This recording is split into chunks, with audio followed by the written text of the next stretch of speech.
Donc, cette visioconférence pour vous présenter les formations de l'Université Paul Valéry. Alors, je me présente, je suis Daphné Guéry et je serai accompagnée aujourd'hui de Élodie Guibou. Élodie, qui est donc à brancher sa caméra, elle est étudiante. Tu peux te présenter en quelques mots, Élodie? Donc, comme le disait Daphné, je m'appelle Élodie Guibou, je suis en troisième année de licence LEA, c'est une licence en langue étrangère appliquée à Paul Valéry, en anglais et italien. Et aujourd'hui, je vais répondre à vos questions et vous apporter de l'information concernant les informations les formations à la faculté et plus précisément dans le domaine des langues puisque c'est le domaine où j'étudie. Voilà, merci Élodie. Donc, effectivement, nous n'allons pas uniquement présenter le domaine des langues, mais je vais essayer de répondre à l'exercice qui m'a été demandé, donc de vous présenter l'ensemble de nos formations. Donc, ce qui n'est pas un exercice facile parce que l'Université Paul Valéry propose un certain nombre, une trentaine de mentions de licence à l'université et nous avons nos 30 formations de licence sont réparties en 3 secteurs géographiques. Nous avons 2 antennes à l'université, sur la ville de Montpellier et un à Béziers. Voilà. Pour vous présenter, pour vous situer un petit peu de qui je suis et pourquoi je vous parle aujourd'hui, moi je suis chargée d'orientation et d'insertion professionnelle et donc je travaille pour le service qui s'appelle le SQIO-IP, le service d'information, d'orientation et d'insertion professionnelle, et on organise un certain nombre d'événements à destination des lycéens, mais également bien sûr à destination de nos étudiants, dans l'objectif pour vous, lycéens, élèves, de vous informer sur nos formations, pour que vous puissiez choisir votre formation en toute connaissance de cause, et vous expliquer aussi le fonctionnement de l'université, pour que vous puissiez réussir et mieux réussir à l'université dans votre première année de vos années de formation. Nous agissons également auprès de nos étudiants, bien sûr, dans l'objectif qu'ils puissent réussir, qu'ils puissent se sentir bien dans l'université et qu'ils puissent choisir leur formation, leurs options pour par la suite bien s'orienter et bien s'insérer professionnellement. Donc, moi, je vous ai concocté un petit programme. Alors, on va voir si on peut aller jusqu'au bout de ce programme, puisque donc j'ai préparé une présentation de nos formations. J'ai également préparé un quiz en ligne. Alors, on verra si on aura le temps de le faire, hein, que vous pourrez accéder via vos smartphones. Un petit quiz ludique qui permettra de mieux découvrir le fonctionnement de l'université. Et bien sûr, il y aura un temps d'échange et de questions par la suite. Donc, on verra si on arrive jusqu'au bout de ce programme. Mais de toute façon, ne vous inquiétez pas, il y aura toujours un temps de questions-réponses.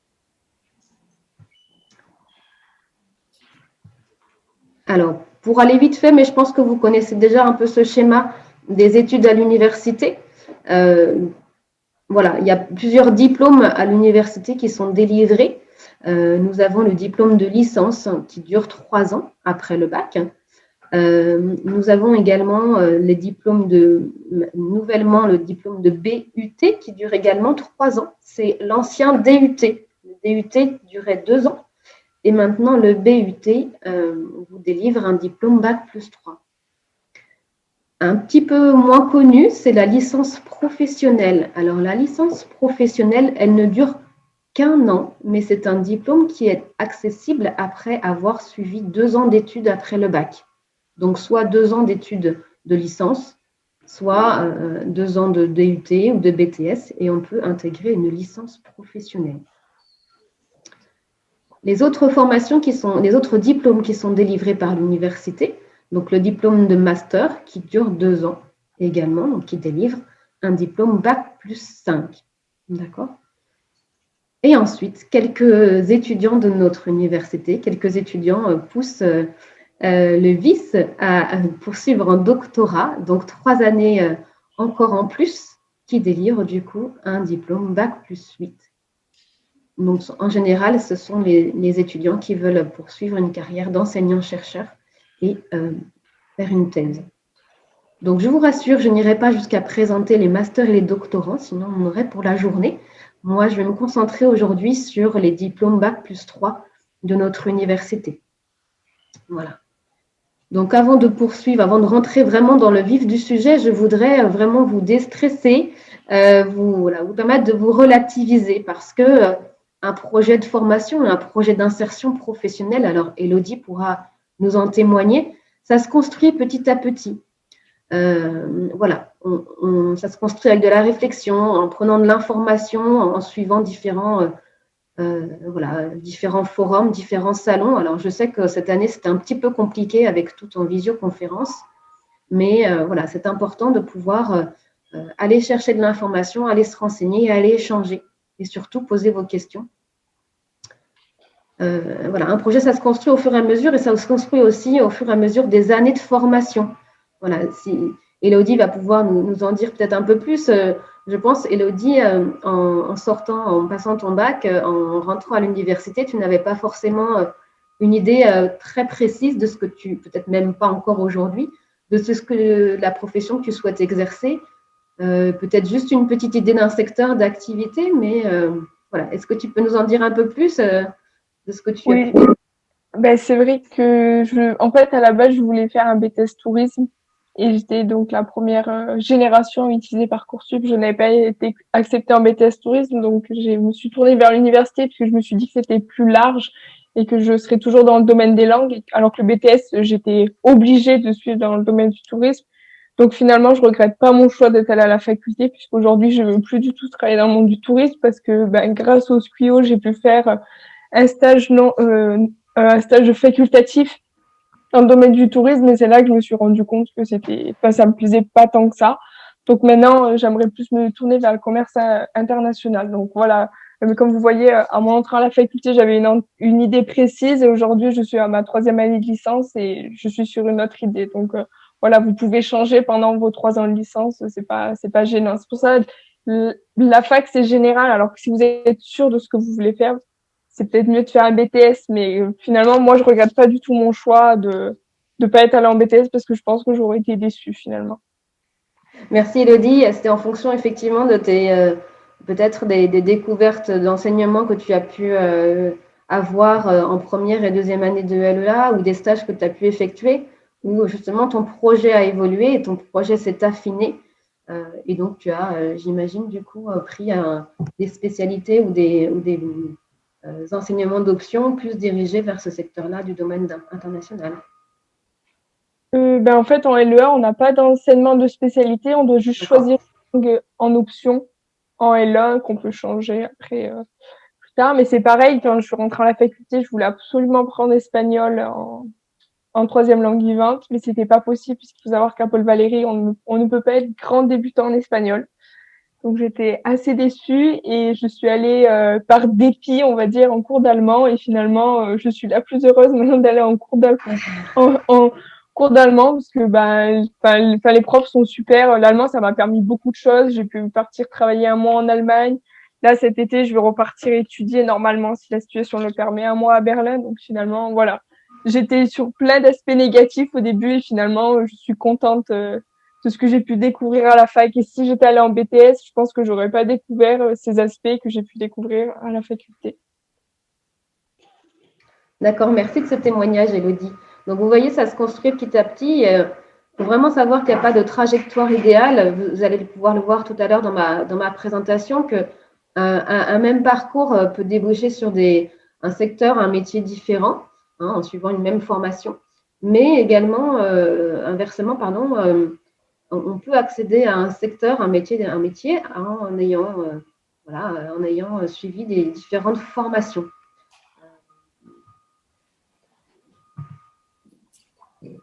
Justement, du coup, on va pouvoir le voir vraiment avec cette présentation. Moi, j'ai choisi aujourd'hui de vous présenter nos différentes formations donc, de l'Université Paul Valéry sous le prisme de secteurs d'activité. Je pense que c'est un peu plus parlant pour vous que je puisse vous indiquer, que je puisse vous dire, voilà, les différents secteurs d'activité, voilà, plutôt l'inversement. Les différentes formations de l'Université Paul Valéry, en suivant l'une de ces formations, on peut déboucher vers 8 grands secteurs d'activité. On peut découper ça en 8 grands secteurs d'activité, que sont la santé et le social, que sont les langues et l'international, la culture et les arts, les médias et la communication, le management et les ressources humaines, le secteur du numérique, le secteur de la géographie et de l'aménagement du territoire, et enfin, un secteur un peu particulier, c'est le secteur de l'éducation et de la formation. Je pense que c'est un peu plus visible pour vous de parler de secteur d'activité. Et du coup, moi, je vais m'attacher à développer chacun de ces 8 secteurs et de vous indiquer les différentes formations qui sont associées à ces différents secteurs. Donc, on va commencer par le secteur de la santé et du social. Alors, nous ne sommes pas une université de santé, à proprement parler de médecine, mais nous avons un certain nombre de formations qui sont liées à ce secteur-là, de la santé et du social. Et ces différentes formations permettent d'exercer une activité professionnelle dans l'un de ces 6 grands domaines d'activité que sont l'animation, la médiation sociale, les ressources humaines, l'éducation, la formation et le conseil, le domaine du service à la personne, de la santé, mais également de la justice et les professions libérales. Alors, ce sont des vastes domaines, mais si je vous parle de licence générale de psychologie, de sciences sanitaires et sociales, de musicologie, de parcours développement social AES, de sciences sociales, d'ethnologie, de sociologie ou de sciences de l'éducation, vous pouvez un peu percevoir que ces licences générales peuvent être rattachées à l'un de ces 6 grands domaines. Alors, si vous le souhaitez, je pourrais par la suite transmettre cette présentation à vos enseignants qui pourront vous le transmettre par la suite. Si vous souhaitez prendre des notes plus précises, je pourrais vous donner ce support. Alors, nous avons une nouvelle formation, le BUT, le Bachelor universitaire et technologie, qui est créé l'année prochaine et qui prend la suite du DUT. Donc, on a un BUT carrière sociale, parcours coordination et gestion des établissements et services sanitaires et sociaux. Vous voyez le lien avec ce secteur d'activité santé sociale. Donc, c'est une formation qui dure 3 ans. C'est une formation professionnelle, le BUT. Vous pouvez, avec un BUT, ensuite, rentrer sur le marché du travail sans problème. Vous pouvez aussi choisir de poursuivre vos études ensuite, mais l'objectif, c'est vraiment une formation professionnelle. Nous avons enfin 2 licences professionnelles. Donc, je rappelle, c'est un diplôme Bac plus 3, une licence professionnelle, et c'est accessible après un Bac plus 2. OK ?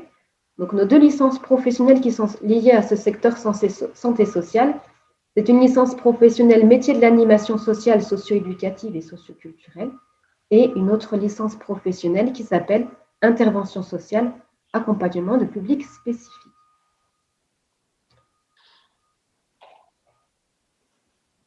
Donc, je ne vais pas pouvoir vous présenter en détail toutes ces formations, mais à la fin du diaporama, je pourrais vous montrer où les trouver, où trouver l'information un peu plus précise sur chacune de ces formations, les plaquettes et des petites vidéos de présentation. Un second secteur que j'ai choisi de vous présenter, c'est le secteur langue et international. Donc, nous retrouvons dans ce secteur-là la formation d'Élodie, la formation en LEA, mais également la formation LLCER, langue, littérature, civilisation étrangère et régionale. Mais pour cette thématique-là internationale, nous avons aussi d'autres formations qui touchent du doigt ce secteur-là. C'est le parcours commerce et affaires internationales, qui est un parcours en 3e année d'AES, mais également le parcours administration et gestion des entreprises, parcours en ressources humaines, et également un parcours en histoire, le parcours relations internationales et sciences sociales. Donc, ces formations de licence générale peuvent déboucher, peuvent s'orienter vers 6 grands secteurs, 6 grands domaines d'activité liés à ce secteur langue et international. Ces 6 grands domaines sont la recherche et l'enseignement, le travail dans des entreprises internationales, dans le domaine également du tourisme et de la culture, n'en déplaise à Élodie, travailler auprès d'ONG ou d'associations, travailler dans le domaine de la communication et l'événementiel ou dans le domaine de la traduction. Toi, Élodie, est-ce que tu as déjà une petite idée de de secteur d'activité dans l'un de ces 6 grands domaines. Tu nous as dit du coup plutôt international, c'est ça? Oui, c'est ça. J'aimerais bien travailler dans un service import-export. Parce que dans ce service-là, ça me permettrait donc de travailler à l'international et de faire aussi un peu de traduction, puisque j'aime aussi la traduction. Donc, c'est un métier pour moi qui permet d'allier les deux grands secteurs que je préfère dans le domaine des langues et de l'international. Je pense que tu as oublié de dire un truc important, c'est que quand vous Oui. rentrez à la faculté, c'est pour faire des études longues. Enfin, en fait, avec une licence, c'est difficile de trouver du travail. Quand vous rentrez à la faculté, il faut se dire qu'il faut y aller au moins pour 5 ans. Parce que si vous faites qu'une licence sur le marché du travail, c'est très compliqué. Il faut forcément poursuivre ses études pour essayer de trouver un emploi. Oui, bien sûr, merci de préciser, Elodie. Effectivement, j'étais partie dans ma présentation avec des diplômes professionnels de type BUT ou licence professionnelle.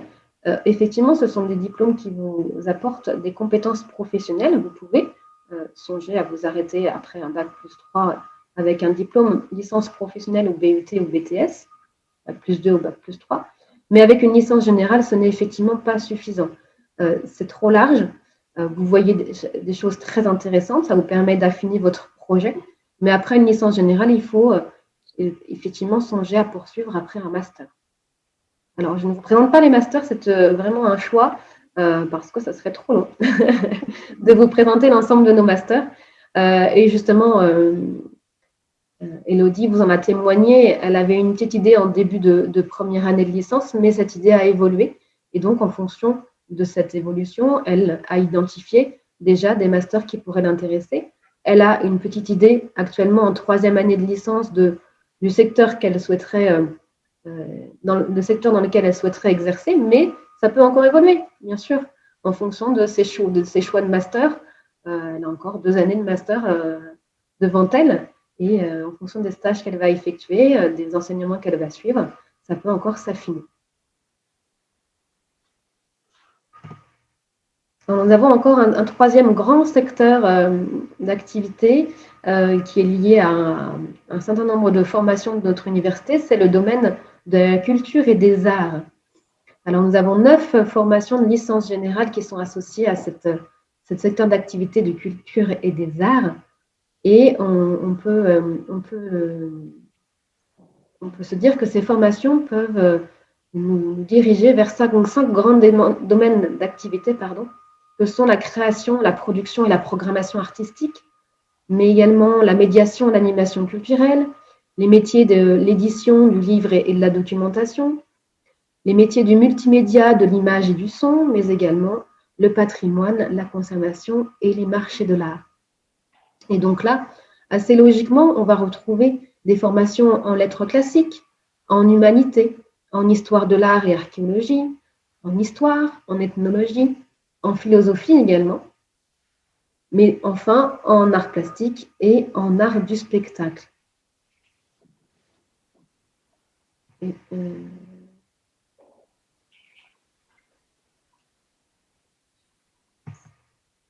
nous avons également un quatrième domaine, le domaine des médias et de la communication, dans lequel on retrouve 5 licences générales que sont la licence langue, langage et société, la licence communication, médias et médiation numérique, la même licence mais associée en partenariat avec l'École supérieure de journalisme, la licence information communication, la licence d'histoire et 2 licences professionnelles que sont la licence métier de l'information et métier de la communication.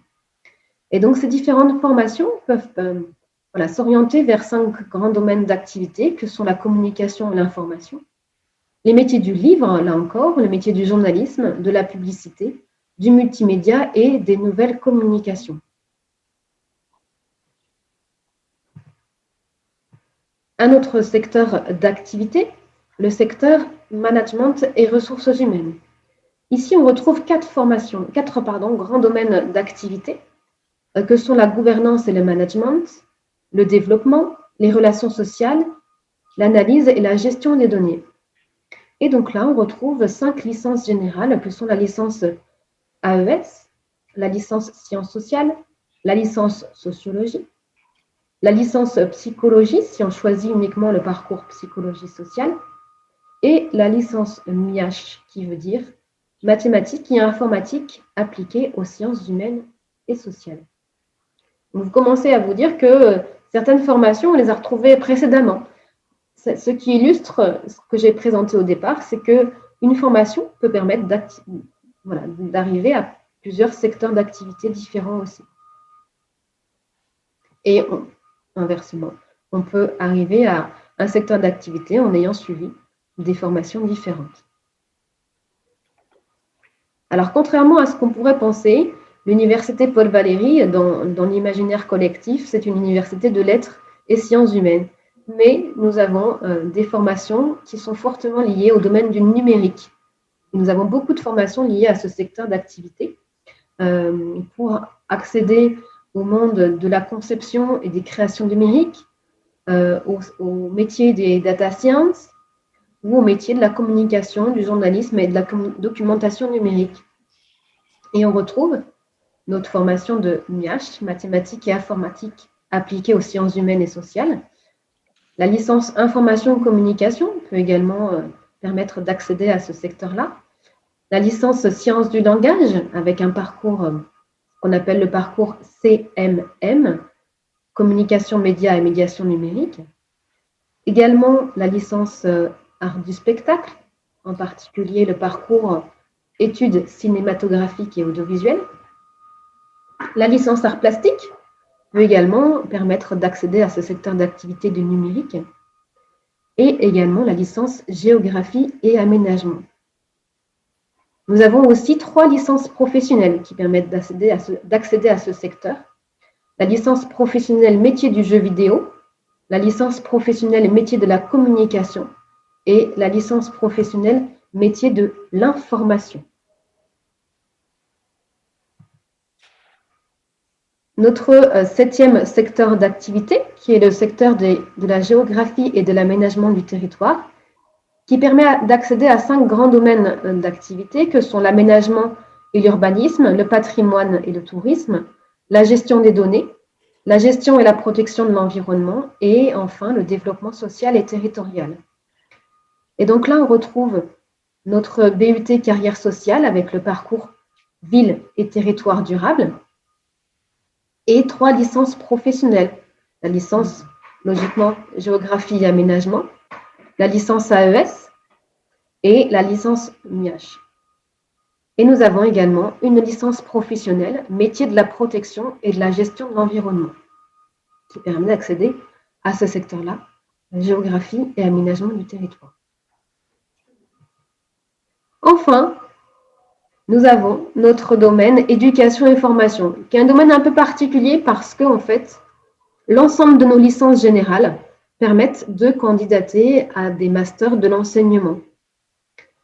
Nous avons quand même 2 formations qui sont vraiment associées à ce secteur-là. C'est la licence générale et sciences de l'éducation et la licence professionnelle gestion et accompagnement de projets pédagogiques. Donc, je voulais quand même vous présenter ce secteur-là car beaucoup de nos étudiants choisissent de s'orienter vers les métiers de l'enseignement après une formation générale dans notre université. Mais je ne peux pas mettre sur ma slide toutes nos formations. Donc, j'ai voulu synthétiser dans ce sens-là. Je complète. Élodie, n'hésite pas à compléter aussi si tu souhaites ajouter des choses. Donc, je vous ai rappelé nos 8 grands secteurs d'activité. Donc, on a vu le secteur d'activité santé sociale, langue et internationale, culture et art, médias et communication, management et ressources humaines, le secteur du numérique, le secteur géographie et aménagement du territoire et le secteur éducation et formation. Donc, vous voyez, l'université Paul Valéry, avec ses 30 licences générales, 30 formations de licence, recouvre l'ensemble de ces secteurs d'activité-là et ne se résume pas à langue, littérature et sciences humaines et sociales. C'est beaucoup plus large que ça, c'est beaucoup plus fin que ça. Alors, pour en savoir un peu plus, si j'ai pu attiser votre curiosité pour en savoir un peu plus sur nos formations, n'hésitez pas à aller voir le catalogue en ligne des formations ou l'ensemble de nos formations sur notre site internet. Vous avez des documents à télécharger ici en PDF ou les descriptifs de nos formations présentes sur notre site internet. Vous avez également à votre disposition à cette adresse sur notre site-là des petites vidéos de présentation des licences qui s'appellent les 5 W. Elles sont très ludiques. Elles durent à peine 4 minutes, même moins, à peine 3 minutes. Et elles synthétisent vraiment, il y a une vidéo pour quasiment pour chacune des licences de notre université. Donc, vous pouvez aller les visionner sans problème. Elles sont là pour vous informer des attendus, du contenu de la formation de manière synthétique.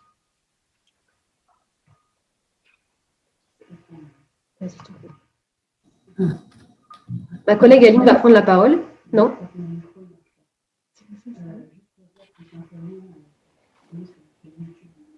Vous avez également sur la possibilité de visionner ces vidéos sur la chaîne YouTube de l'Université Paul Valéry. Mais là encore, je donnerai le lien aux organisateurs de cette visioconférence. Je fais également le lien, si l'un de ces secteurs vous a attisé votre curiosité, si vous avez envie d'en savoir un peu plus, nous organisons ce qu'on appelle les mercredis de l'orientation. Alors, on a communiqué auprès de vos lycées depuis le mois de novembre sur ces dates-là et sur cet événement-là. Donc, on a commencé nos mercredis de l'orientation en décembre et nous terminons fin février. Donc, on traite en fait de l'un de ces secteurs-là par semaine. Donc, il nous reste 4 dates, il nous reste 4 secteurs à traiter. Demain, nous traitons du secteur médias et communication, puis le secteur du numérique, puis le secteur de la géographie et l'aménagement du territoire, et enfin, le secteur de l'éducation, la formation et des concours de l'enseignement. Donc, ce sont des événements qui se tiendront à distance, donc en visioconférence également. Vous pouvez encore vous inscrire pour l'un de ces événements. C'est gratuit, bien sûr, et ça va vous permettre d'en savoir un peu plus sur ces secteurs-là. Nous invitons à chacun de ces dates des étudiants qui suivent l'une de ces formations associées à ces secteurs-là, donc qui peuvent échanger avec vous. Vous pouvez du coup plus simplement poser vos questions et nous pouvons vous apporter de l'information un peu plus précise sur l'un de ces secteurs-là, sur l'une de ces dates-là. Alors, plus précisément, nous organisons ces mercredis de l'orientation chaque année. Donc, si parmi vous, il y a des lycéens de seconde ou de première, voilà, sachez que chaque année, nous organisons cet événement. Et donc, vous pouvez y participer l'année prochaine, de décembre à février. Voilà, on a une date par semaine qui traite de l'un de ces secteurs-là. Alors, en prime time presque, je vous dévoile notre journée portes ouvertes, notre affiche de notre journée portes ouvertes qui aura lieu le 3 mars. Alors, pour pallier à tout changement de dernière minute, nous avons décidé d'organiser nos journées portes ouvertes en 100% numérique. Donc, vous aurez les détails un peu plus tard de comment ça va se dérouler précisément, mais vous pourrez rester à Bagnoles pour la journée portes ouvertes de l'Université Paul Valéry. Vous allez pouvoir découvrir aussi encore l'occasion de découvrir et de poursuivre votre réflexion sur les parcours et les filières de notre université, en savoir un peu plus sur la vie sur le campus également, chatter avec des enseignants, avec des étudiants, voilà, en savoir un peu plus sur l'Université Paul Valéry. Donc, qui aura lieu le mercredi 3 mars.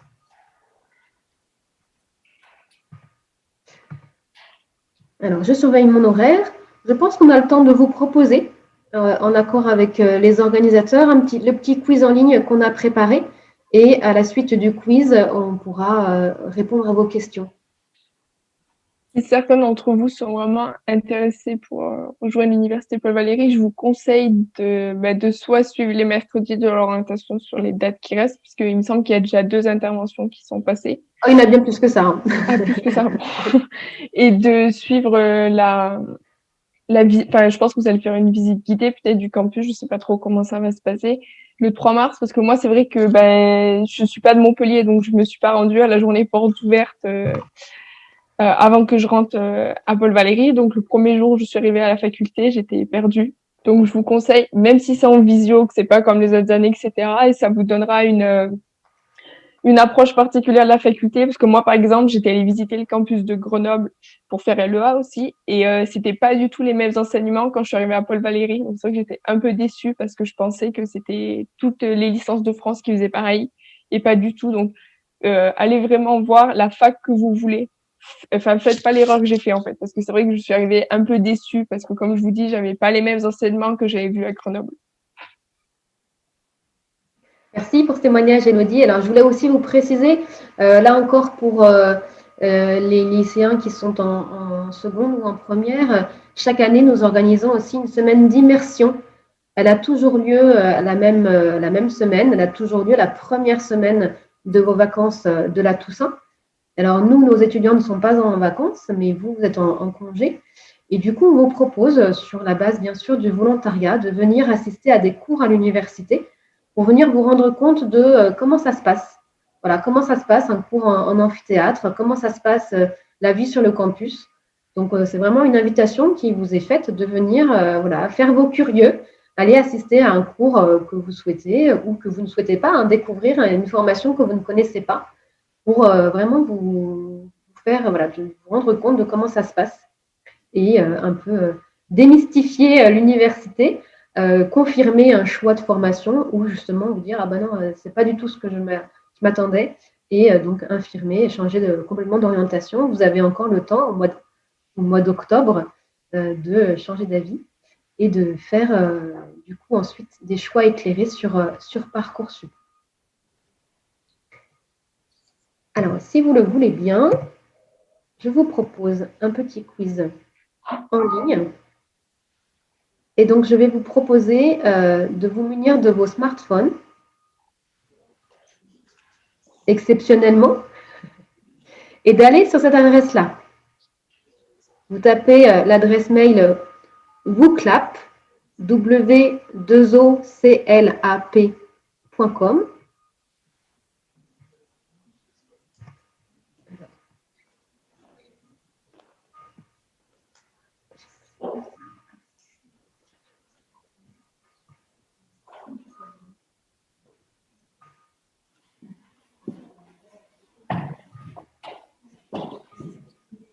Et vous tapez le code J. Pardon, excusez-moi, il faut que je change mon partage. Voilà, normalement, vous voyez bien l'adresse mail qui s'affiche, l'adresse internet, pardon, woclap.com/J en majuscule JGBUJP.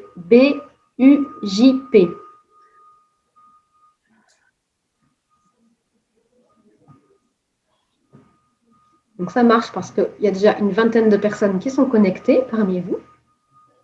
Donc c'est un petit quiz qui va nous permettre qui va vous permettre de vous challenger entre vous. Donc on va voir qui connaît bien le fonctionnement de l'université et ses formations. Donc vous inquiétez pas, hein, on n'utilise aucune de vos données, rien ne sera enregistré.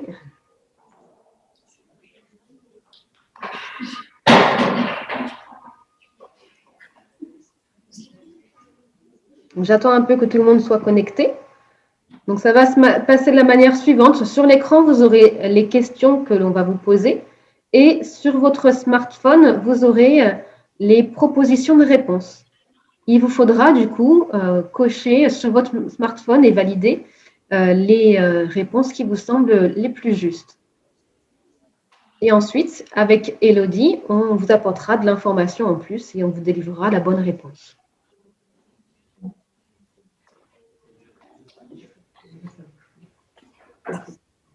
Alors, j'ai une cinquantaine de participants pour le moment. J'attends encore un petit peu que vous ayez finalisé votre connexion.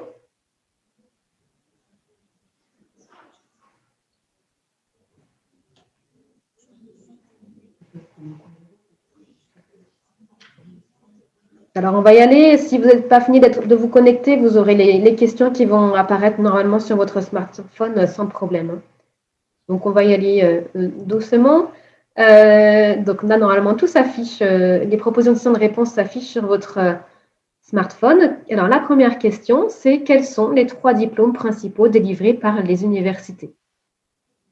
Donc, pas uniquement par la nôtre. Donc, c'est très, très facile puisque j'en viens d'en parler. Donc, les propositions de réponse, est-ce que c'est un master, une licence, un bachelor, un master ou un doctorat?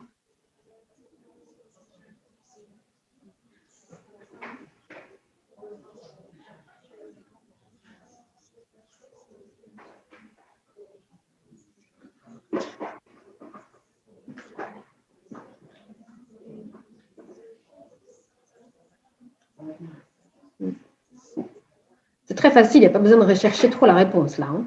Donc, il y a plusieurs propositions, il y a plusieurs réponses qui sont justes, bien sûr. Hein. Il y a 3 réponses justes.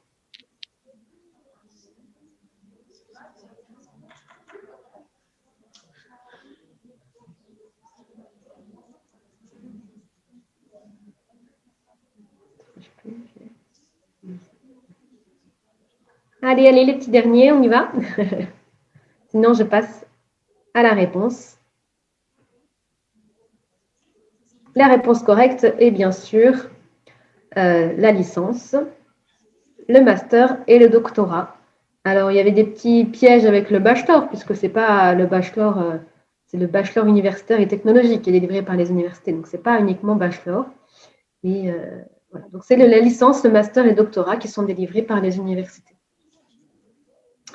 Donc, bien sûr, vous êtes la majorité à avoir trouvé la bonne réponse. Deuxième question, parmi ces formations, lesquelles sont proposées par l'université Paul Valéry? À vos claviers, à vos clics. Est-ce que c'est... Donc là, bien sûr, il y a plusieurs aussi réponses justes. Est-ce que c'est la licence d'histoire, la licence de médecine, la formation en psychologie, la formation en droit, la formation en STAPS, la formation en langue? Donc, si vous avez bien écouté tout ce que j'ai dit tout à l'heure, normalement, il ne devrait pas avoir d'erreur.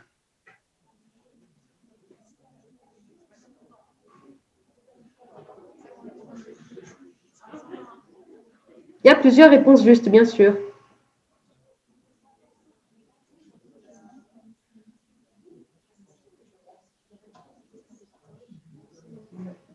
Ouais.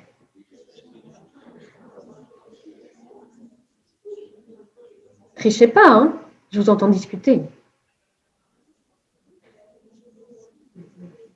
Alors, vous avez choisi toutes ces formations. Alors, ça va être plus simple si j'affiche les réponses correctes.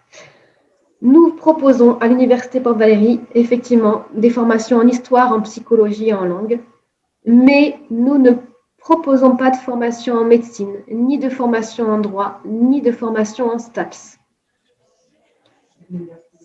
Ces formations-là sont délivrées par l'Université de Montpellier. Voilà, il ne faut pas confondre. Il y a 2 universités à Montpellier.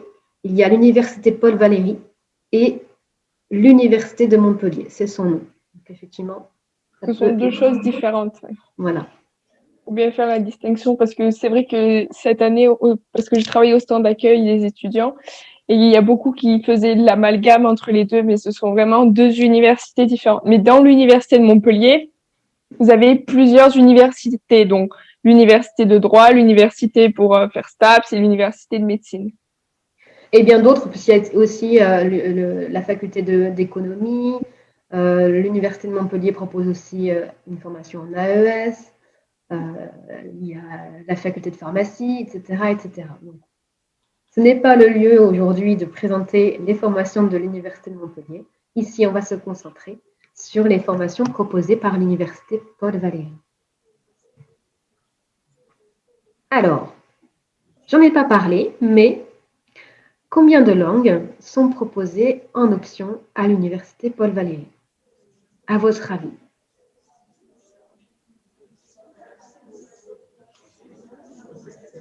Est-ce que c'est 25 langues possibles, le choix entre 5 langues, le choix entre 12 langues ou le choix entre 32 langues?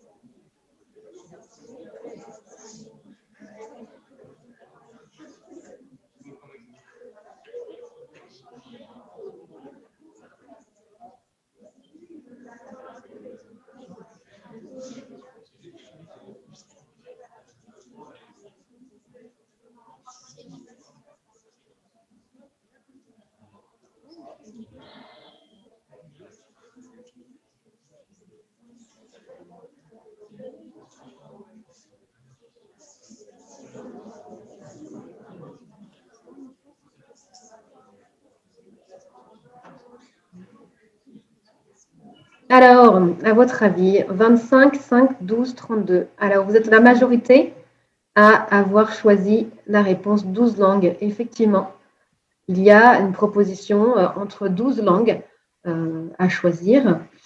Donc, c'est vraiment les choix d'options. C'est un peu différent des enseignements en langue. Hein. Si vous choisissez un parcours en LEA ou en LLCER, c'est un peu différent. Les propositions ne sont pas articulées de la même manière. Mais si vous choisissez de prendre une option de langue dans une autre formation, vous avez le choix entre 12 langues possibles, entre allemand, anglais, arabe, catalan, chinois, espagnol, grec moderne, hébreu ou italien, occitan et portugais ou russe. Donc l'offre est assez large avec des groupes de niveau ou des possibilités de commencer en débutant. Est-ce qu'on pourra en profiter peut-être, Élodie, que tu puisses nous en dire un petit peu, quelques mots aussi du système d'enseignement en langue en LEA? Alors en LEA, il faut savoir qu'on a deux langues majeures. C'est la différence qu'il y a entre la licence LEA et LLCER. Parce qu'en LLCER, vous étudiez qu'une langue. En LEA, on a l'avantage d'avoir deux langues. Faut qu'on choisisse obligatoirement une langue majeure, c'est-à-dire l'anglais, l'italien, l'espagnol ou l'allemand. Et après, on prend une autre langue qu'on veut, mais on peut avoir deux langues majeures. Moi, par exemple, c'est mon cas. Je fais anglais et italien, mais vous pouvez très bien prendre anglais chinois et être débutant en chinois, ou anglais russe et être débutant en russe, c'est tout à fait possible. Néanmoins, il faut savoir que quand vous êtes débutant dans une langue, donc si vous faites un parcours, par exemple, anglais-russe, vous n'aurez pas d'option, puisque votre option, en fait, ça sera du soutien dans la langue que vous apprenez. Donc, si par exemple vous faites anglais-russe, vous aurez du soutien en russe. Vous pourrez pas prendre un cours d'allemand comme moi j'ai en option. En fait, c'est vrai que c'est un peu le désavantage, je trouve, que ceux qui commencent une langue. Euh, Mis à part les enseignements de langue, on a aussi alors c'est une licence qui s'appelle langue étrangère appliquée, donc qui sont appliquées à un domaine. Donc ça change chaque semestre. On a eu du droit privé constitutionnel. Là, ce semestre, je vais avoir du marketing et de l'économie. Le semestre d'avant, j'avais du droit et de la géopolitique. On a eu un cours de sciences du langage aussi. En L1, on a un cours très intéressant, c'est culture générale sur les diverses langues étudiées à Paul Valéry. Après, qu'est-ce que j'ai eu du marketing aussi, du management. Voilà, donc on touche un peu à tout et c'est ce qui nous permet, comme disait Daphné, d'avoir une licence générale. Et c'est après en master qu'on se spécialise vers un domaine que l'on souhaite. Et concernant les enseignements de langue, on a plusieurs matières dans chaque langue.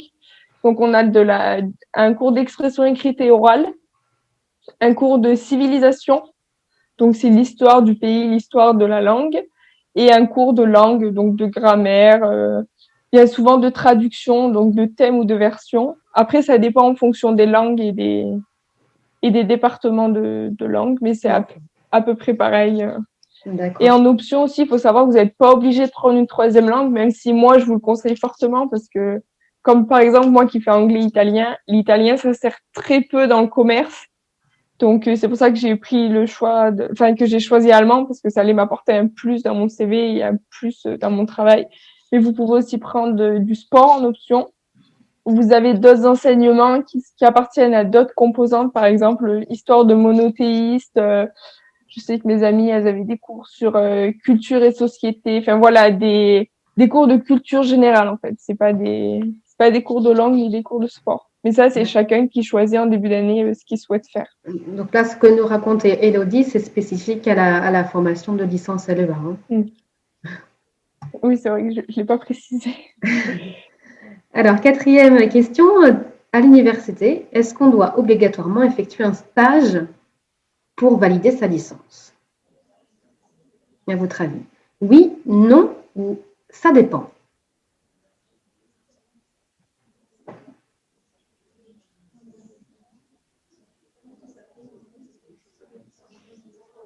Est-ce qu'on doit obligatoirement effectuer un stage à l'université pour valider sa formation de licence?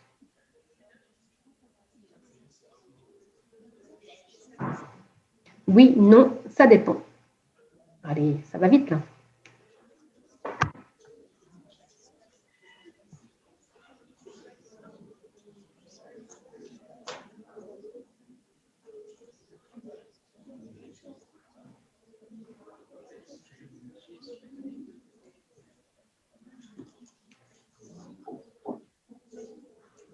Alors, qu'avez-vous répondu?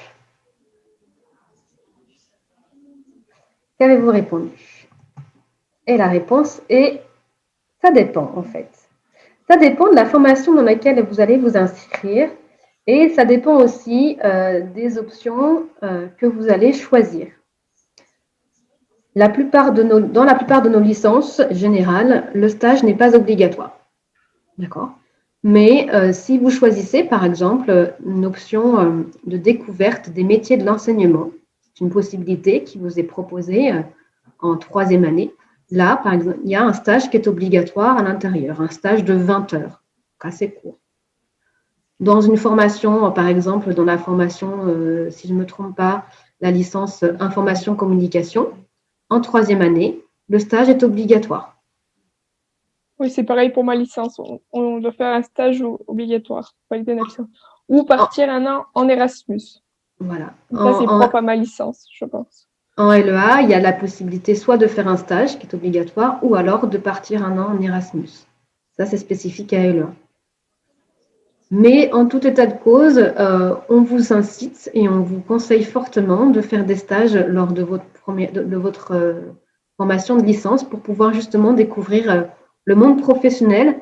Et comme Élodie nous l'a dit tout à l'heure, elle a voulu faire un stage donc facultatif, pour découvrir le domaine du tourisme, c'est ce qu'elle a fait, et elle s'est rendue compte que le tourisme, ça ne lui plaisait pas en fait. Donc, ça lui a permis d'avancer dans son projet.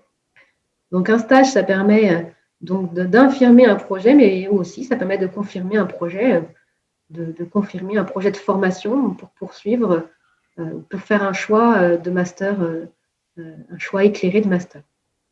Donc, voilà, ça dépend de la formation dans laquelle on est inscrite. Et après, il faut savoir qu'à la faculté, on a quand même du temps pour faire les stages parce qu'on finit assez tôt les cours. On finit grand maximum. J'en parlerai tout à l'heure de ça. Ah, d'accord, ok, pas de souci.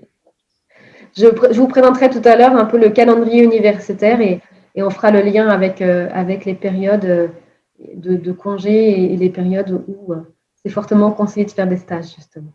Un peu le fonctionnement de l'université. Alors là, c'est assez simple. Normalement, si vous connaissez un peu le jargon à l'université, qu'est-ce qu'un CM? Un cours magistral, un cours de master ou un cours de mathématiques? Alors, il y a beaucoup de jargon à l'université, effectivement, mais celui-là commence à être un peu connu quand même.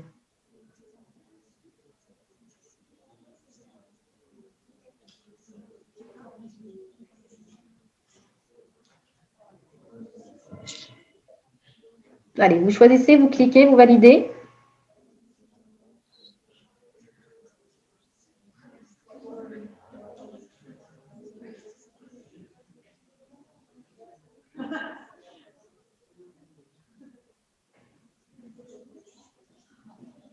Allez, on va avancer. Donc, un CM, c'est un cours magistral, bien sûr. Ce n'est pas un cours de master et ce n'est pas non plus un cours de mathématiques, n'en déplaise à la personne qui a répondu. Alors, effectivement, les enseignements prennent plusieurs formes à l'université, soit la forme d'un cours magistral en amphi, un peu dans la même, dans une salle un peu similaire dans laquelle vous êtes actuellement, voire beaucoup plus grande, puisque notre plus grand amphithéâtre fait 500 personnes, voire plus, je crois. On a des amphithéâtres plus ou moins grands, mais voilà, les enseignements sont découpés en différents formats, soit un cours magistral avec l'ensemble de la promotion de la formation dans laquelle vous êtes inscrite, soit des TD, des travaux dirigés. Tu peux nous en dire un peu plus, Élodie? Oui, alors bien souvent, vous avez un CM et un TD qui sont complémentaires. Ça veut dire que en CM, vous allez voir toutes les explications théoriques, toutes les informations, et en TD, vous allez mettre en application ce que vous avez vu en CM. Moi, c'était le cas, par exemple, en civilisation américaine ou britannique. On avait un cours d'histoire américaine ou britannique en CM et en TD, on faisait des explications de texte, des commentaires de texte. Ça, après, c'est un peu chaque licence qui est différente parce que moi, je sais que mes enseignements généraux, comme je disais, marketing, problèmes internationaux, c'est tout en CM. On n'a pas de TD à côté. Mais bien souvent, l'application du CM, c'est le TD. Et en CM, il faut savoir que, comme disait Daphné, vous êtes toute la promo. Donc, c'est assez grand, c'est assez impressionnant. Il faut se mettre à l'avant de l'amphi pour bien écouter parce que derrière, ça bavarde. Puis si vous avez des cours, je sais pas, de 3-4 heures, ça peut arriver en amphi, on décroche assez vite. Donc, c'est pour ça, faut être toujours attentif, toujours se mettre devant. Et en TD, ben, en fait, vous êtes dans une classe normale avec un professeur qui vous fait cours, comme au lycée, en fait. Et puis, il n'y a pas de changement de ce côté-là. C'est juste le CM que je trouve assez impressionnant quand on est en L1, on est tout petit comme ça, on rentre dans l'amphi, ça fait assez bizarre. Merci, Elodie. Alors, à votre avis, en moyenne, combien d'heures de cours ont les étudiants de licence par semaine? Donc là, c'est à vous de proposer un chiffre. À votre avis, combien d'heures de cours ont les étudiants par semaine en licence?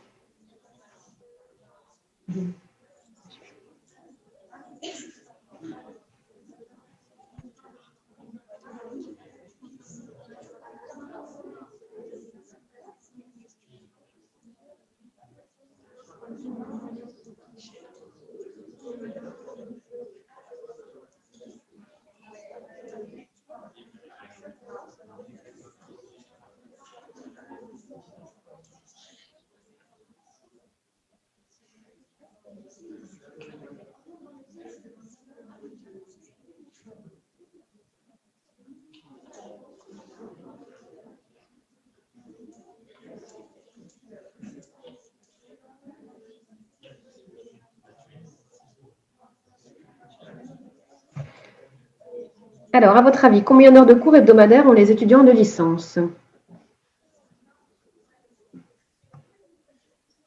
Réponses les plus fréquentes. 25 heures, 30 heures, 20 heures, 22 heures, 24 heures. Alors, vous n'êtes pas mauvais, mais vous visez un peu trop haut. En général, on tourne aux alentours de 20 heures de cours par semaine, ce qui peut vous sembler peu. Élodie? Oui, c'est vrai qu'à la fac, on a peu d'heures de cours à la fac, mais c'est autant de travail à côté. Nous, on a un professeur qui nous dit que si le TD il fait 3 heures, et ben on a 3 heures de travail personnel chez nous. C'est beaucoup. En fait, la fac c'est beaucoup du travail personnel. Du travail personnel, il faut pas s'en tenir qu'aux cours qui sont tout à l'université. Il faut travailler à côté, sinon, vous n'allez pas réussir. C'est aussi pour ça qu'on a peu d'heures de cours, c'est pour qu'on puisse faire nos recherches de notre côté, approfondir. Enfin, c'est aussi fait pour ça l'université. C'est fait pour aller chercher d'autres informations en plus du cours. Okay. Oui, merci Elodie. Et enfin, attendez, non, c'est bon, excusez-moi. Et enfin, à votre avis, qu'est-ce que la seconde évaluation? Est-ce que c'est demander à un ami de passer un examen à sa place? Est-ce que c'est un grand oral? Ou est-ce que c'est la possibilité de repasser un examen pour améliorer sa note?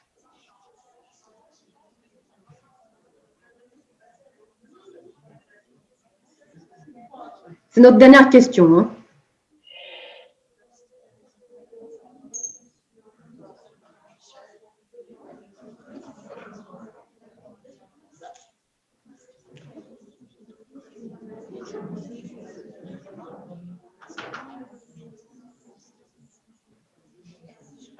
Alors, la seconde évaluation à l'Université Pau-de-Valéry, c'est une particularité. C'est la possibilité de repasser un examen pour améliorer sa note. Donc, on l'appelle comme ça parce que ce n'est pas un rattrapage à proprement parler, mais par exemple, je vais vous présenter le calendrier universitaire. Vous avez toujours une première évaluation, là en violet foncé. Et pour ceux qui ont raté leur première évaluation, mais également pour ceux qui veulent améliorer leurs notes, qui ont eu au-dessus de la moyenne, il y a la possibilité de passer une seconde évaluation, qu'on appelle également seconde chance.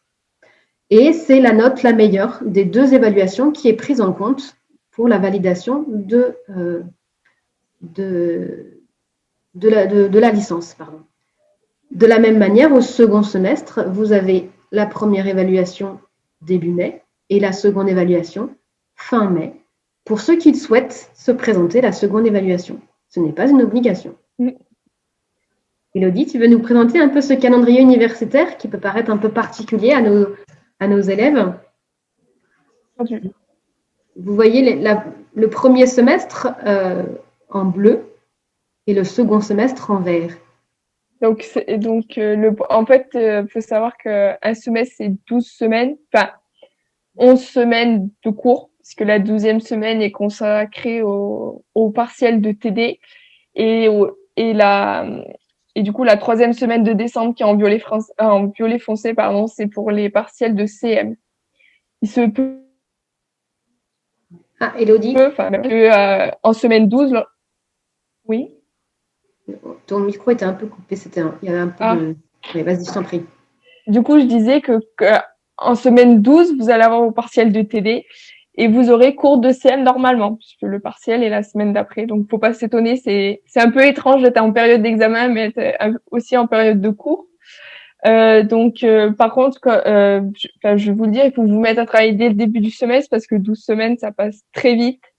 Moi, je sais que dans ma licence, on a toujours des partiels de mi-semestre, donc à la 6e semaine. Donc, si on s'y met pas dès la première, ben c'est fichu parce que bien souvent, les cours, c'est une dizaine de pages à chaque fois. Donc, si vous faites le calcul toutes les semaines, vous arrivez en semaine 6 et vous avez rien fait. Ça fait 60 pages à réviser fois le nombre de matières que vous avez. Ça fait assez conséquent. Donc, c'est du travail régulier, en fait, qu'il faut faire. Et comme ça, excuse-moi, je complète, hein, c'est pour ça que vous avez aussi peu d'heures d'enseignement par semaine, ce qui vous permet de mettre, de mettre au propre vos prises de notes, de réviser vos cours, d'aller chercher de l'information. Ce qu'on est en train de vous dire, c'est qu'il n'y a pas de contrôle continu, il y a très peu de contrôle continu.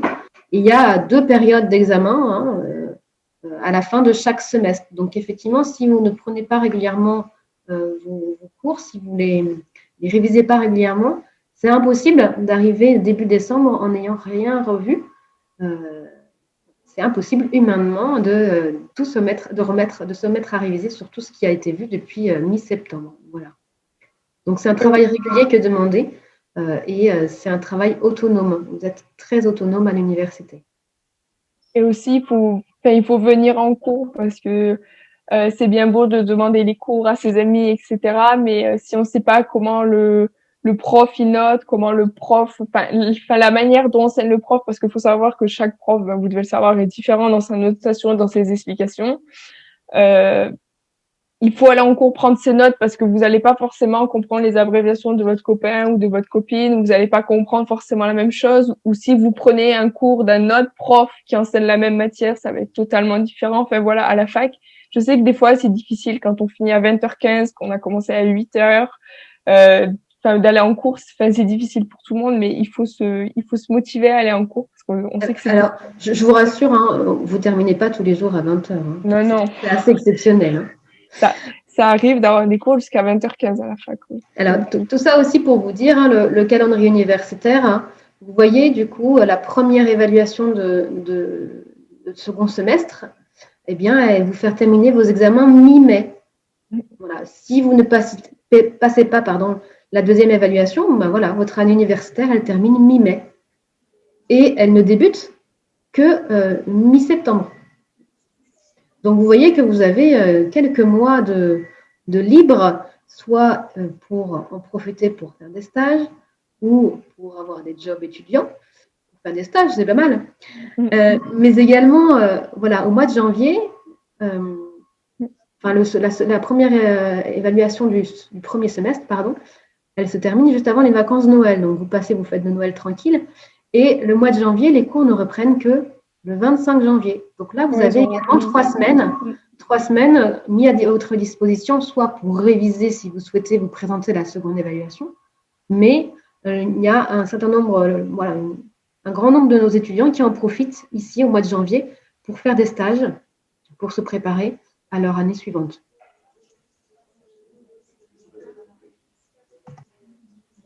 Alors, on va s'arrêter là pour notre quiz et je vous ai mis nos 10 meilleurs joueurs. Voilà, Eva est en tête. Après, nous avons beaucoup d'ex-aequo. Alima, J, B, U, J, P, Lola, Manon, Marianne, Sienne aussi et Yasmine qui sont en deuxième position égalité. Et après, nous avons Adèle qui est en troisième position, etc., etc. Bravo à tous d'avoir participé à ce quiz. Je vais quitter ce partage et ça va être à vous de prendre la parole si vous avez des questions à nous poser. Je vous remercie d'avoir participé à ce quiz. Pas de questions. Là, on n'a pas de questions. Donc, si j'ai bien compris, ils n'ont pas de questions à Jean-Pierre. D'accord. Puisqu'on demande des petits papiers, donc je pense que vous avez été pas mal clair. Peut-être qu'ici, il y a des questions à poser. Alors, moi, j'ai une petite question quand même, parce que vous avez bien décrit les parcours licence sur le fait que ça ouvrait pas mal de perspectives. C'est vrai que le choix est différé finalement, le choix de professionnalisation. Et de même, vous avez beaucoup de secteurs qui correspondent à plusieurs licences. Mais par exemple, si un étudiant commence en LEA et qu'il souhaite valider à la fin de sa deuxième année, il se dit finalement, j'aimerais bien plutôt un parcours à faire international en AES. Est-ce qu'il y a des possibilités de passerelle? Il y a des possibilités. Oui, oui. Vas-y, je t'en prie, Elodie. Il me semble que oui, mais il faut qu'on finisse le semestre en cours. C'est à partir du semestre suivant qu'on peut changer de filière. Et par contre, donc du coup, ça sera la première année. Et en deuxième année, il faudra rattraper le semestre du coup qu'il a pas pu faire parce qu'il était en licence LEA. Mais les passerelles sont tout à fait possibles à la faculté. Alors les passerelles sont envisageables sous condition. Voilà, c'est pas forcément automatique. Il faut que le dossier soit accepté par les enseignants de la formation. Il y a des passerelles qui sont acceptées relativement facilement. Mais après, si vous êtes par exemple, je vais prendre en licence première année de cinéma et que vous voulez rentrer en deuxième année psychologie, ça va être un peu compliqué parce que ça n'a rien à voir. Oui. Voilà. C'est ça que j'avais pris un exemple quand même qui était un petit peu cohérent. Oui, tout à fait, j'ai bien compris. Après, c'est sous condition. Je ne peux pas vous dire oui, ça se fait. C'est sous condition, il faut que le dossier soit accepté. Et demander aux équipes s'il y a des possibilités. Et dernier point, c'était pour l'école supérieure de journalisme. Donc, quand on prend l'option école supérieure de journalisme, est-ce que ça donne des possibilités d'intégration dans les écoles de journalisme par la suite qui sont plus faciles, comme ils le font sur l'université de Lille, par exemple, ou c'est juste un module qui complète la formation de Paul Valéry? Alors, l'école supérieure, la formation CMM avec le partenariat avec l'école supérieure de journalisme, elle est sélective. Donc, il n'y a pas forcément beaucoup d'étudiants qui peuvent y rentrer. Il y a une trentaine de places, il me semble. Donc, c'est un partenariat avec l'école supérieure de journalisme de Lille et qui a une antenne à Montpellier. Je voulais quand même préciser pour les étudiants qui sont là, certains d'entre eux vont plutôt se positionner sur l'université de Nîmes. Pardon, je pense que je suis mal orienté. Oui. Certains d'entre eux vont s'orienter vers les universités de Nîmes, parfois même Avignon pour Jean Villard. Oui. Ce qui a été dit sur les cours DCM avec des amphis bondés, mais sur ces petites universités, par contre, c'est pas fondamentalement le cas. Il y a un peu moins d'effectifs. Alors, amphibondé, on va relativiser aussi. Hein. Il y a des amphis qui font, qui sont très. Il y a une très grande capacité, mais on a aussi des amphis à taille humaine qui font que 150 à 200 places aussi. Hein. Après, Université d'Avignon, Université de Nîmes. Alors, Université de Nîmes, c'est une toute petite université. Université d'Avignon, elle est un peu plus grosse que celle de Nîmes, mais elle est aussi plus petite que la nôtre. Je ne connais pas leur capacité d'amphi et leur fonctionnement, mais ça fonctionne de la même manière. En tout cas, les formats de cours, il y a aussi des formats en CM et en TD. Ça fonctionne de la même manière dans chaque université. C'est sûr qu'ils ont des grands amphis également, mais du fait des effectifs plus réduits d'étudiants, ils arrivent un petit peu plus à moduler sur les cours de TD, des choses comme ça. Après, dernier petit point que je voulais préciser aux étudiants, voilà, c'est selon la spécialité aussi. Vous n'allez pas vivre les choses de la même manière parce qu'il y a des spécialités qui sont pas très attractives et du coup c'est des plus petits effectifs et c'est un petit peu plus humain on va dire en termes de rapport avec les enseignants. Et je voulais préciser pour une année réussie, souvent ce que je conseille moi aux élèves c'est d'aller à la bibliothèque universitaire parce que c'est important de le préciser, parce que moi, j'ai des études universitaires, c'est très théorique, donc il faut lire, hein, ça fait partie de ce temps de travail, de préparation dans l'intercours. Et puis l'autre point que je voulais préciser, c'est qu'il existe en général des services de vie étudiante. Alors je ne connais pas Paul Valéry, hein, avec les associations des étudiants, et en fonction de nos filières, c'est intéressant de se rapprocher d'eux. Ça donne une ambiance un peu lycée finalement, parce qu'on connaît du monde qui fait des cours avec soi. Et du coup, ça permet d'un petit peu mieux apprendre les choses et d'être dans des dynamiques plus motivantes. Et voilà. Tout à fait. Je voulais préciser, rebondir sur votre propos. Effectivement, il y a beaucoup de propositions qui sont faites sur l'université. Alors, on n'a pas pu tout vous présenter aujourd'hui. Des propositions dans le domaine culturel, associatif, etc. Donc, c'est un peu la vie extra-universitaire, la vie sur le campus, en fait, mais hors cursus universitaire. Après, dans vos cursus universitaires, que ce soit à l'université Paul Valéry ou dans d'autres universités, vous aurez toujours la possibilité de demander de l'aide. Il y a des systèmes de tutorat qui sont mis en place. Il y a des enseignants, des étudiants plus avancés dans les études qui sont chargés de la fonction de tuteur. Donc, il ne faut pas hésiter aussi à les solliciter. Il y a des services tels que le nôtre, hein, le service universitaire d'information et d'orientation, qui est là pour accompagner les étudiants. Il y a aussi les services de scolarité. Il y a les services de scolarité, bien sûr, les services de la vie étudiante. Voilà, il y a beaucoup de services qui sont à votre disposition sur les campus, mais il faut aller les voir parce que nous, on est une petite quinzaine de personnels dans le SQIOIP pour 20 000 étudiants. Donc, vous faites le ratio. On ne peut pas aller voir individuellement chacun des étudiants, mais on met à disposition nos services et nos événements pour qu'ils puissent nous solliciter et on les accompagne avec, bien sûr. Excusez-moi, on aurait une question au lycée Jean Villard. Oui. Un élève demande s'il est possible de revisionner les mercredis de l'orientation qui seraient déjà passés. Qui seraient déjà passés.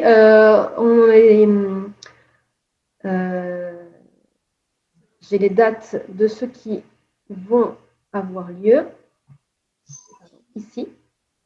Après, on n'a pas enregistré toutes les dates. On n'a pas enregistré toutes les visioconférences. Voilà. Parce que c'était un peu comme aujourd'hui, à la fois de la présentation PowerPoint et également des quiz informatifs. Donc, c'était un peu compliqué d'enregistrer ce format-là. Très bien, merci. Je vous en prie, je suis désolée.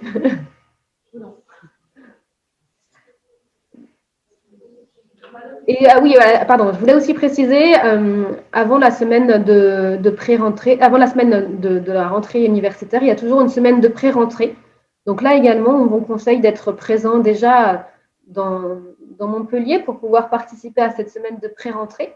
Il y a des réunions d'information qui sont obligatoires, mais il y a aussi pas mal d'animations qui sont proposées sur le campus pour pouvoir en savoir plus.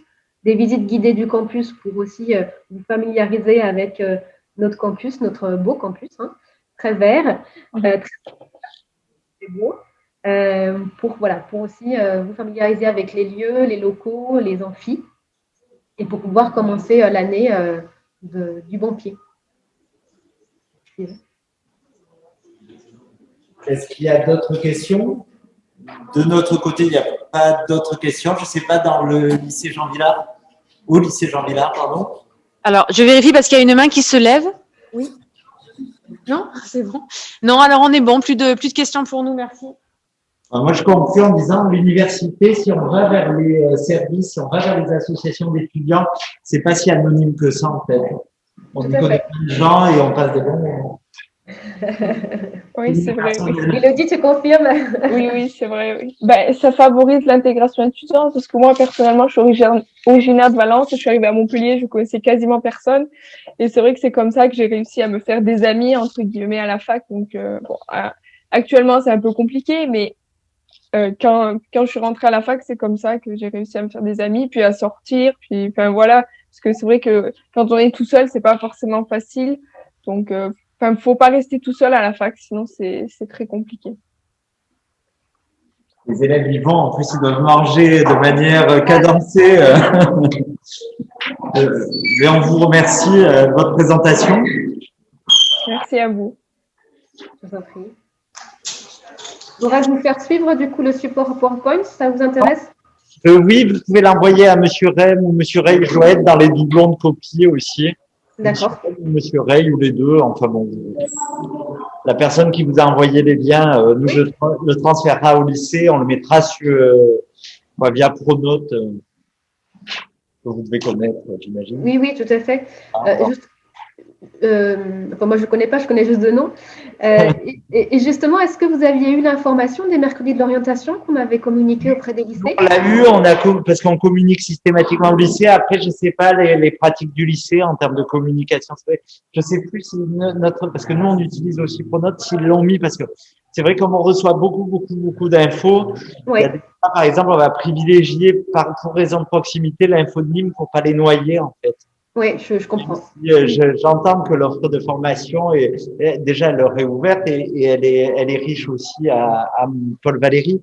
Mais voilà, des fois on va plutôt donner une info liée à Nîmes. Et sur Jean Villard, on donne beaucoup d'infos liées à Avignon parce que ils sont sectorisés via Parcoursup sur l'université d'Avignon. Donc là, ils peuvent presque y aller à pied. Donc voilà, c'est assez intéressant pour eux. D'accord. Voilà, donc sinon, peut-être que mon collègue vous communiquera le lien. On a essayé quand même de filmer cette présentation pour qu'elle soit accessible aux étudiants qui n'ont pas pu la suivre, aux lycéens, pardon.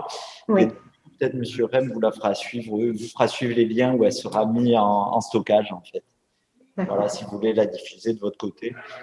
Parce que c'est vrai que c'était très clair, très synthétique et je pense que parce qu'on a eu d'autres infos jusque-là, notamment de certains BUT où des fois ça allait trop dans le détail et sur notre modèle, trop dans le détail, c'est trop compliqué après tout intégrer. Oui, c'est sûr. Merci. J'avoue que l'exercice n'est pas évident de présenter l'ensemble des formations en peu de temps avec une information qui est claire pour les élèves. C'est toujours un exercice un peu complexe. Le but, c'est vraiment leur offrir l'ambiance. Quelle est l'ambiance d'une licence? Parce que finalement, en termes de spécialité, ils ont une fois qu'ils ont cerné qu'ils étaient faits pour ce type d'études, ils peuvent aller chercher, comme vous l'avez montré avec le logiciel. Ce qui leur manque des fois, c'est l'ambiance de la formation. On fait venir des classes prépa aux grandes écoles, par exemple, pour dédramatiser, leur montrer que c'est pas non plus une pression permanente. Oui. Prenons cet exemple. Et pour l'université, c'est leur montrer que oui, des fois, il y a des situations qui peuvent être un peu anonymes, parce que c'est ça qui leur fait peur. Mais d'un côté, il y a des associations, il y a un service d'orientation, il y a quand même des stages, il y a de la professionnalisation, de la diversité dans les parcours. C'est ce qu'il faut chercher. Et vous l'avez montré par le schéma que vous avez choisi, secteur domaine. Je pense que ça a été bien, ça a valorisé. Ça a valorisé l'université, c'est pas toujours le cas dans leur discours, parce que souvent nous on est sur un secteur très industrialisé. Hier encore, c'était l'apprentissage, c'est très important, etc. C'est vrai, mais avec un discours qui disait aussi, mais nous on prendra même pas de gens qui ont fait une formation type étudiante. Une BTS donc du coup, il faut aussi que d'autres interlocuteurs leur montrent qu'il y a d'autres perspectives. Et je vous inviterai l'année prochaine. J'aimerais bien qu'on fasse plutôt un thème culturel un peu, parce que sur notre secteur, on est un peu trop industriel. D'accord.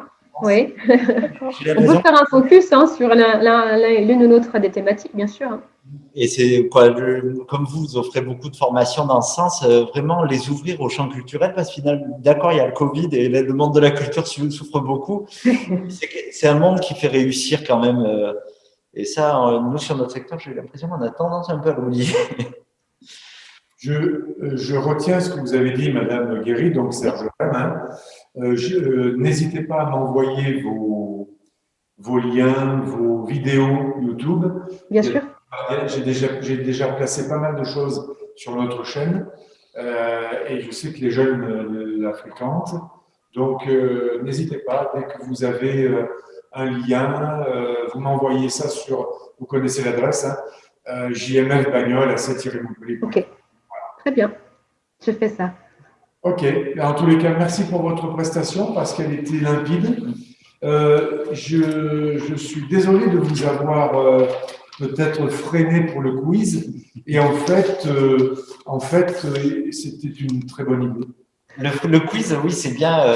Je sais, j'avais fait d'autres infos avec. Ouais. C'est un bon support. C'est vrai que là, on est obligé de freiner à la fin parce que comme il y a le repas, qu'elle avait des prises de rendez-vous à 13h. Je crois qu'elle est un peu en speed. On l'a accéléré le quiz parce qu'il était légèrement plus long. On a squeezé quelques questions pour que ça aille un peu plus vite. Mais c'est un bon outil. Hein. On aime, pour médiatiser l'info, Ouais. voilà, ils prennent leur smartphone. C'est ça. Pas toujours entre les mains, au moins. On est sûr qu'on se concentre sur ce qui est dit et non pas sur autre chose. Je vais donc stopper l'enregistrement et vous saluer.